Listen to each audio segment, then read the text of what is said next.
Welcome to All Pro Football Data. My name is Jim Coburn, and today's episode we're going to be talking about the top 10 tight ends in the 2024 NFL Draft Class based on production data and other statistical factors. So before we get into all that, make sure you stay till the end to see who the number one tight end is going to be, or at least maybe the top five. But let's get into how I'm grading these prospects. So first off, you have to look at offensive market share data. So the first area I look at in terms of tight end evaluation is I look at their market share data. So the percentage of the offense they made up, whether it's total offensive market share, receiving market share, or touchdown market share. Then you have tight end efficiency scores. Efficiency scores are things like yards per reception and TD percentage, which essentially is touchdowns per touch. Kind of gives you an idea of if they weren't very productive in terms of from a market share perspective, what if you looked at them from a per snap basis? And that's essentially what those data points look at. Then, of course, you look at athleticism data, and I look at athletes in terms of their mass density athleticism. So I'm not looking at just the plain 40-yard dash by itself, the vertical and the broad jump by itself. I'm looking at how athletic they are for their size. And the correlations have shown that mass density athleticism is much more correlative than just the plain 40-yard dash for you. So that's why I look at those numbers, because it's more correlative. It makes more sense to have those data points there. And then, of course, I look at adjusted production scores, which essentially are, things like strength of schedule, strength of team, the age, to give context for their production. And this is by far one of the most correlative individual statistics that I use at the tight end position. So how productive were they for the team that they were on? How productive were they for the competition that they faced? And then how productive were they for their age? All those three factors go into these numbers for adjusted production scores and are very important in terms of projecting tight ends at the next level.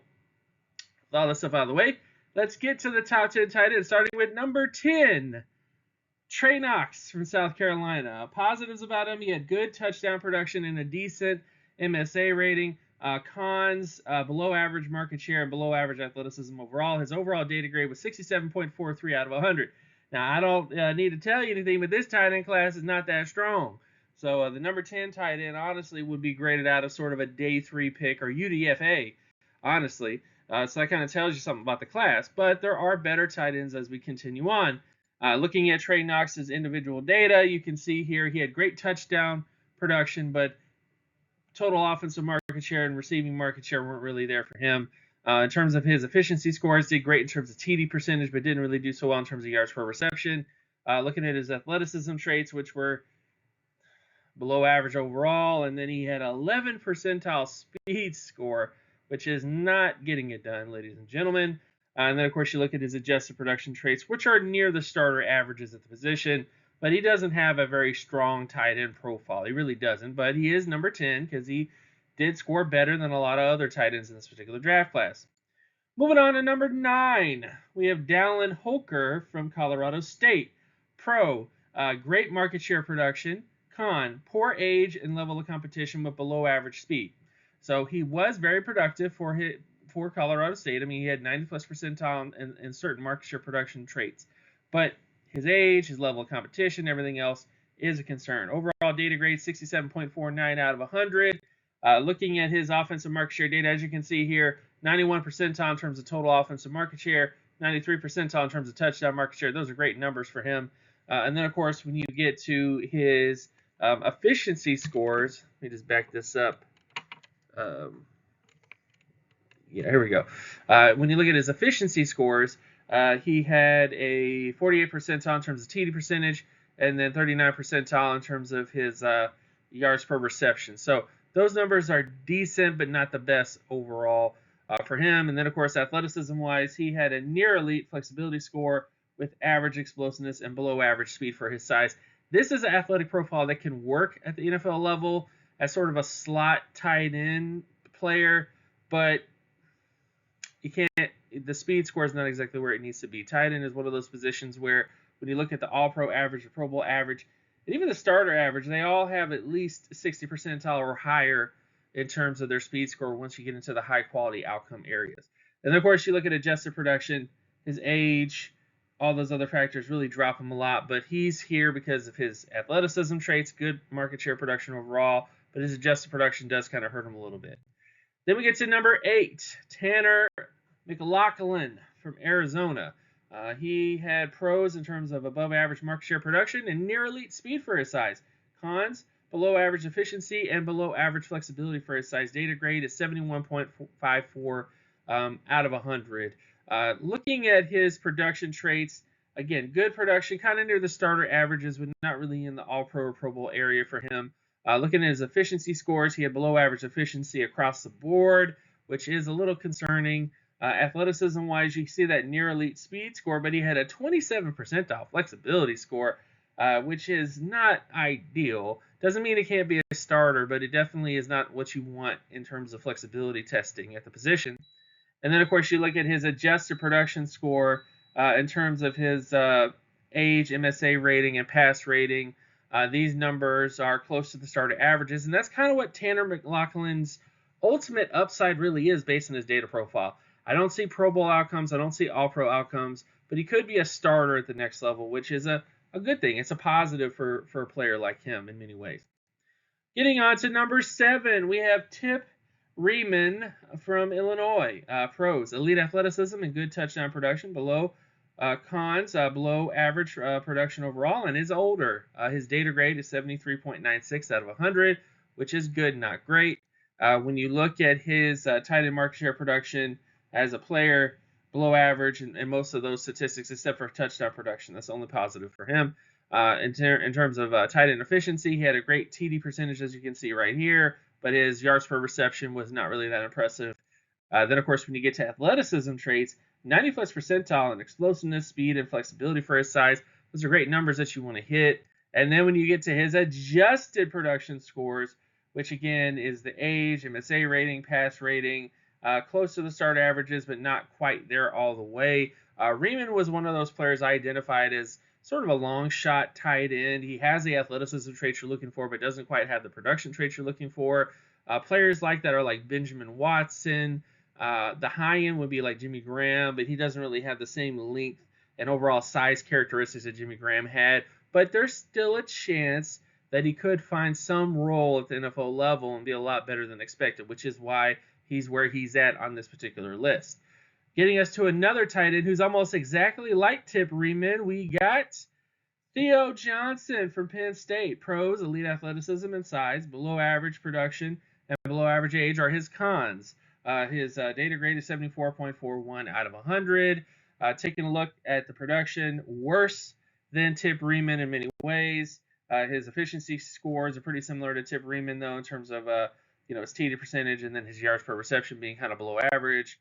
When you look at athleticism, though, much more athletic player compared to Tip Reaman. 98 percentile in terms of explosiveness, 94 percentile speed, and 92 percentile flexibility for his size. These are great numbers for any tight end to hit. It just didn't quite have the production traits that you're looking for at the position. And, of course, you look at his adjusted production scores.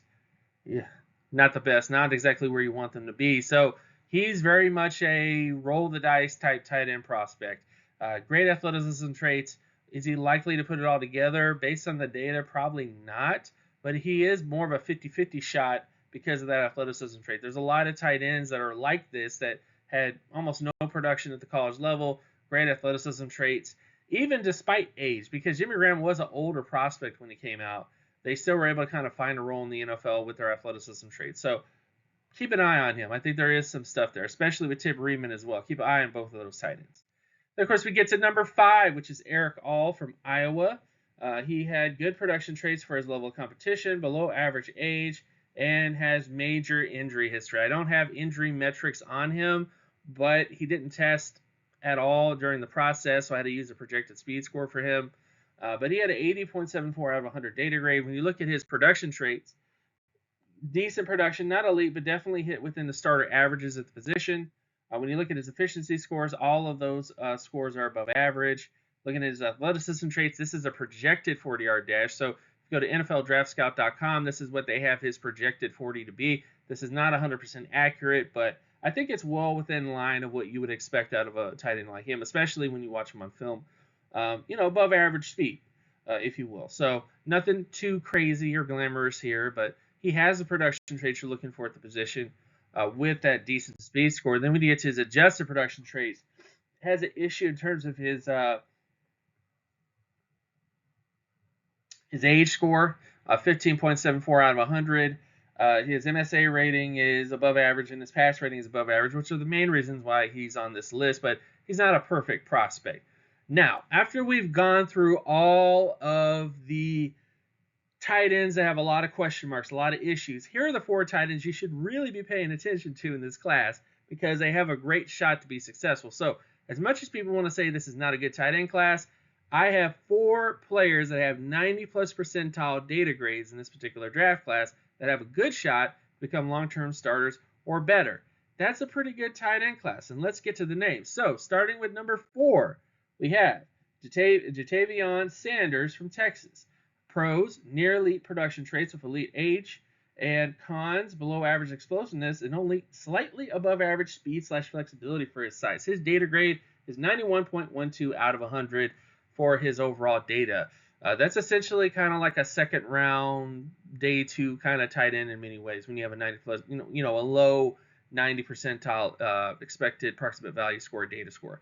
Now, getting to his production, he had 84 percentile in terms of his receiving market share, 82 in terms of total offensive market share, 75 percentile in terms of touchdown market share. Those are decent numbers to have at the position.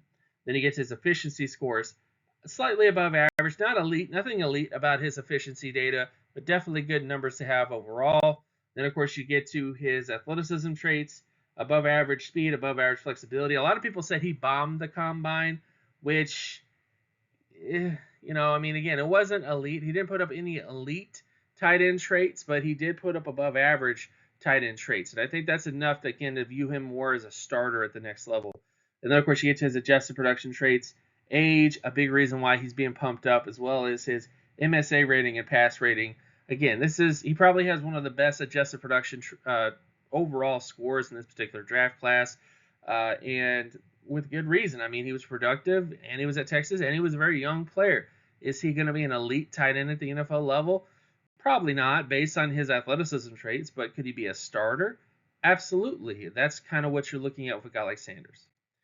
Then, of course, you get to number 3 on this list, which is Jahim Bell from Florida State. Pros, he had near elite production traits overall and near elite athleticism. Cons, below average size and older age. His data grade is 96.74 out of 100. These are all great numbers to hit, and this was actually kind of make him kind of a first-round tight end, if not for the fact that he's 6'2", which, again, most tight ends that are 6'2" don't really work well in line. You kind of have to turn him into like a secondary receiver, if you will, in terms of your game.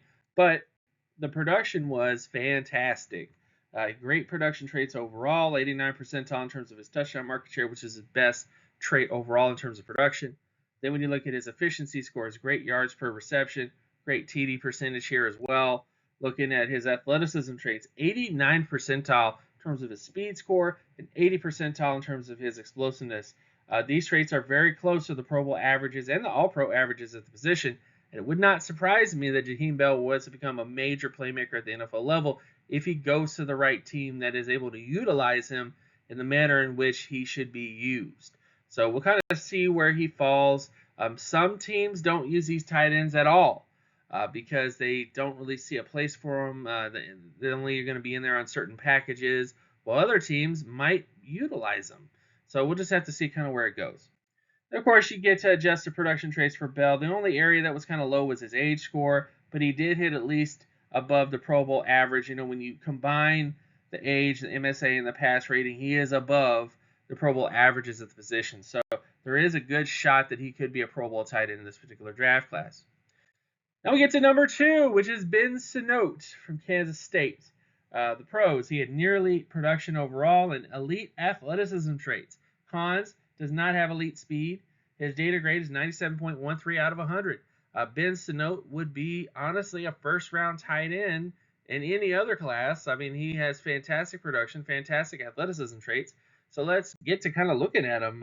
Again, when you look at his receiving market share, 87 percentile, 86 percentile in terms of total offensive market share, good TD production there as well. His efficiency traits are pretty decent all around with a great yards per reception score here.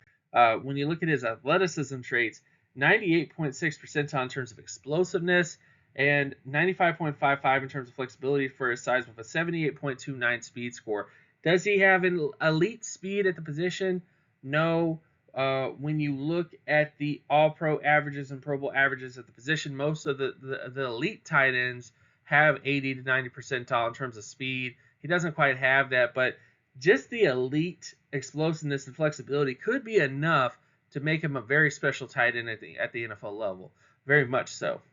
And then, of course, you look at his adjusted production traits, which, again, has everything that you want. Age, great MSA rating, great pass score when you take into account his efficiency traits on top of everything else. So he is definitely one of those tight ends that I think doesn't get enough credit, very underrated. In any other draft class would be a first-round pick, even though tight end is definitely one of those positions where it's a little more positional value-wise. You have issues with it, but and film-wise, he can do everything. He can block, he can catch football, everything you want out of a tight end he can do. So I think that's a positive for him, and I'll be excited to kind of see where he goes this particular draft class. Then, of course, we get to number one, which is not surprising at all. The number one tight end in the 2024 NFL draft class is Brock Bowers from Georgia. Pros, he had elite age, production, and elite pass score. Cons, did not go through full testing. It is undersized. So his overall data grade is 98.63 out of 100. He probably would have been in the 99 percentile if he was like 6'6" and had 36-inch arm length, which he doesn't have. But he still has good all-around, size for the position. A little shorter, but he's still a great tight end prospect. When you look at his production, everything that you could possibly want at the tight end position in terms of production, he does. When you look at his efficiency scores, woo, baby, 90-plus percentile in terms of yards per reception, 90 percentile in terms of TD percentage. That's amazing.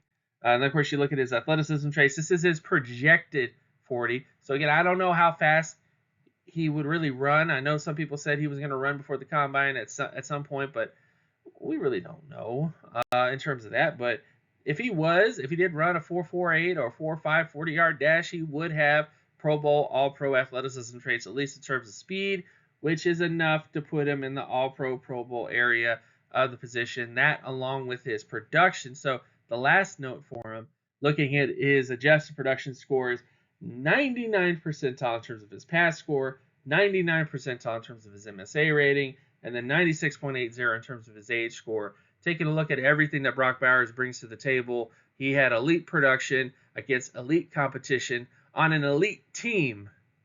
There's nothing else that needs to be said about him at this point. So, with all that said, check out these videos right here. If you want to see more content of mine, check out my Patreon page, patreon.com/jcoburn. Check out my X, formerly known as Twitter account, called Geometrics. And I'll see you guys in the next episode. Peace.